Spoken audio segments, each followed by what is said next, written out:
Joining us now are two members of a legendary political family deeply involved in this crisis. Senator Mary Landrieu, Louisiana, and her brother Mitch Landrieu, mayor of New Orleans. Welcome to you both. And I understand, Senator, you're the older sister, so you get to go first. And let me talk to you about the hearing yesterday. You pushed Interior Secretary Ken Salazar very hard on the idea that BP has to pay the lost wages for these workers across the oil service industry in Louisiana. The White House is behind you on this, but we saw overnight BP stock tanking again. It's lost half its value, and analysts say it may soon have to declare bankruptcy. So the company is now resisting this call to pay the wages. One official told the Wall Street Journal this morning, somewhere a line has to be drawn. They don't want to pay these lost wages for oil workers. Are you worried that this is going to push BP into bankruptcy? Well, first of all, the last company that people in the Gulf Coast want to see go bankrupt is BP, because we're depending on them to clean up our environment and make our people whole. But George, one of the more important issues, and I know it's hard for people not from the Gulf to understand this, but half of our families make their living fishing. The other half of our families make their living in the Gulf drilling for oil and gas that this country desperately needs. So this is a conundrum for us. Very difficult situation. We've got at one hand fight to clean our environment and to help our fishermen to do what they need to do to stay whole, but we also have to get this moratoria that this administration has slapped on with not a lot of economic analysis, in my view, get them to shorten it and get these deep wells drilling safely again in the Gulf. And it's a very tough situation, but every one of these 33 deep water wells employs directly hundreds of people and indirectly thousands. So this is a tough issue for us, George, and we got to work our way through it. I do want to ask you about that, but you do believe that BP for now has to make up these lost wages. Mayor Landrieu, John Hofmeister, the former CEO of Shell Oil, says this is an example of BP being crushed by the jaws of government and political bullying. Well, I don't think that's necessarily true. I mean, that's an interesting view. Basically, down here, the livelihoods of people are being completely and totally threatened.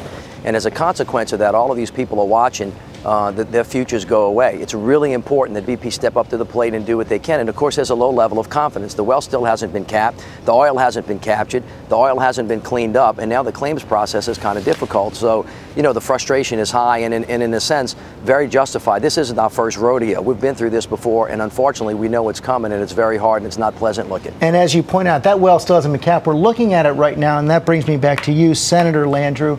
Isn't it reckless to be lifting the moratorium on deep water drilling when one of the things we've learned from this is that there is no really reliable way to cap a well 5,000 feet below the water? George, that is a very good question, but the economic analysis shows that it may be more detrimental, not just to the region and to the country, by driving off deep water drilling from our shore. This country consumes 20 million barrels of oil a day.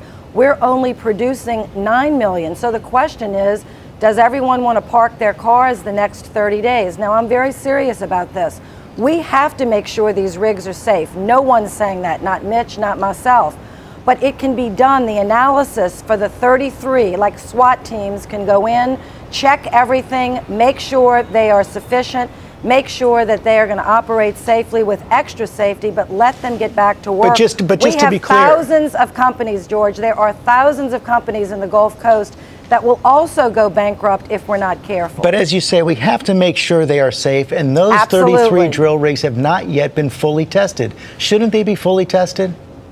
George, absolutely they should be fully tested, but many of them have been certified and they can operate safely. This is one company, this is one well, and it's a terrible situation and nobody's making light of it. But what I'm saying as strongly as I can to this president, the economic analysis is devastating to many companies, thousands of companies from Houston to Mobile, and we better be very careful before we drive every one of these 33 deep water wells to Africa or India. Mayor, we only have a few seconds left, but your sister was pretty tough on Interior Secretary Salazar yesterday in the hearing. Do you have confidence in the administration, specifically Interior Secretary Salazar right now? Should he keep his job?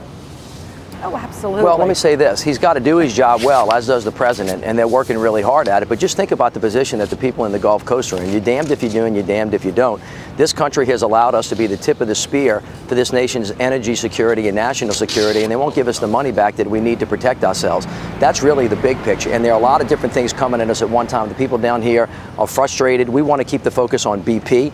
BP is the one that did this. BP is the one that can't cap the well. BP is the one that can't capture the oil or clean the coast, and the claims process has gone slow. So we want to keep our foot on BP. We want to keep working hard at it. Mayor, and Senator, George, thanks I very am not much. asking Ken Salazar to resign. He's a good guy. He needs to stay there. We just need to keep the pressure on him to get this moratorium shortened. Thanks for making that very clear. Thank you both for your time this morning.